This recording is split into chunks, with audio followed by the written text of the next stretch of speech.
الحمد لله رب العالمين والصلاة والسلام على سيد المرسلين وعلى آله وأصحابه أجمعين.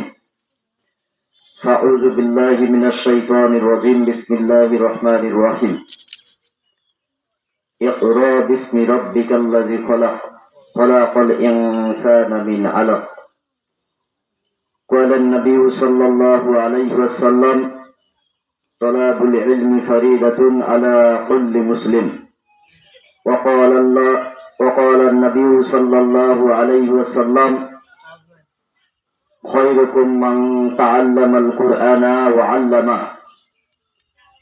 صدقت يا رب العالمين، صدقت يا رسوله الكريم. أما بعد، رب اشرح لي صدري ويسر لي أمري واحلل عقدة من لساني يفقهوا قولي.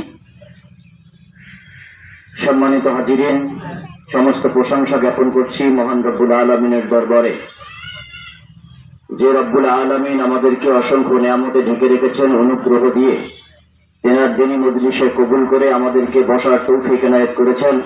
আমি অদমকে কিছু কথা বলবার তৌফিক এনায়েত করেছেন।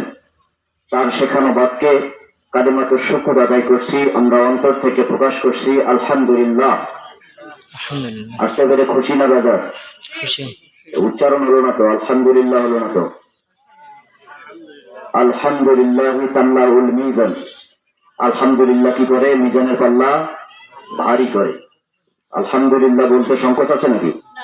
হ্যাঁ, তাহলে যদি কখনো সুবহানাল্লাহ, আলহামদুলিল্লাহ, ইনশাআল্লাহ, মাশাআল্লাহ বলতে বলি, প্রাণ ছেড়ে দিয়ে বলতে হবে। পাবেন না ইনশাআল্লাহ? ইনশাআল্লাহ তাআলা আল্লাহ আমাদের তৌফিক দান করুন, বলেন আমিন। সাইয়্যিদুল মুরসালিন রাহমাতুল্লিল আলামিন খাতামুন নবিয়্যিন মুহাম্মদ সাল্লাল্লাহু আলাইহি ওয়াসাল্লাম, যিনি আমাদের জন্য বাশীরা এবং নাযীরা। বাশীরা হচ্ছে সুসংবাদদাতা। কি সম্পর্কে সুসংবাদদাতা? জান্নাত সম্পর্কে সুসংবাদদাতা। আর নাযীরা কি? আমাদেরকে সুসংবাদদাতা দুই ধরনের দিকে সৃষ্টি করেছেন। একটা হচ্ছে আমাদেরকে বলছে যে এই পথে যেও না, তাহলে এই পথে কি আছে? আঘাত আছে, যন্ত্রণা আছে, সেখান থেকে আমাদেরকে পরিহার করতে বলছেন। আর এক জায়গায় চলতে বলছেন। এই জন্য বলছি বাশীরা ওয়া নাযীরা, তিনি আমাদের জন্য সুসংবাদদাতা আর জাহান্নাম থেকে সতর্ককারী। জাহান্নাম থেকে সতর্ককারী।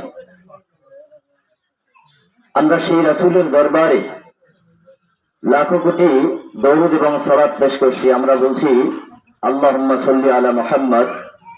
বলেন আমার সাথে, আল্লাহুম্মা সাল্লি আলা মুহাম্মদ, আল্লাহুম্মা বারিক আলা মুহাম্মদ। আমি আয়াত তেলাওয়াত করেছিলাম সূরা আলাক থেকে, কুরআনুল কারীমের ৯৬ নম্বর সূরা, আয়াত নম্বর ১ এবং ২।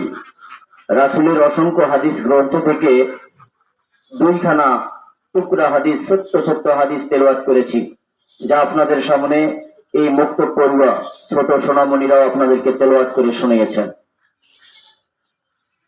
আল্লাহ রাব্বুল আলামিন কুরআনুল কারীমে বলছেন, ইকরা বিসমি রাব্বিকাল্লাযী খলাক।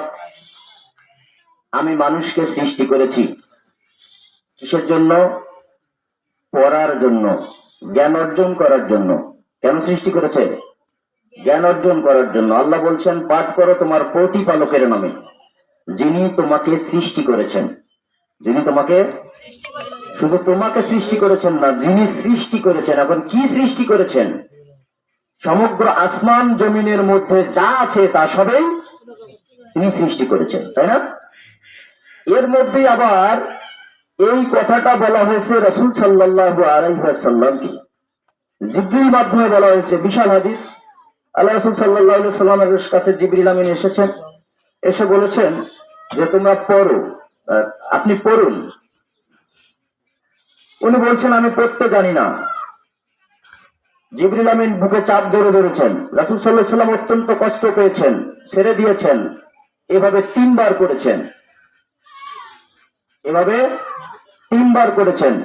অতঃপর সূরা আলাকের ১ থেকে ৫ নম্বর আয়াত পর্যন্ত রাসূল সাল্লাল্লাহু আলাইহি ওয়াসাল্লামের উপর একই ধারায় নাজিল হয়েছে, তাই নয় কি?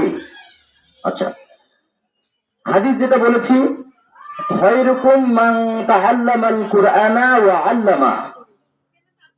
তোমাদের মধ্যে ওই ব্যক্তি সর্বোত্তম যে নিজে কোরআন শেখে এবং অপরকে শিক্ষা দেয়। বলেন তো, আপনি, আমি, আমরা সর্বোত্তম মানুষ হতে চাই না? বলেন, চাই কি না? যদি সর্বোত্তম মানুষ হতে চাই, এরপর বলা হলো কি, তলাবুল ইলমি ফারিদাতুন আলা কুল্লি মুসলিম, সমস্ত মুসলিমের উপর জ্ঞান অর্জন করা ফরজ। দ্বীনি জ্ঞান অর্জন করতে হবে।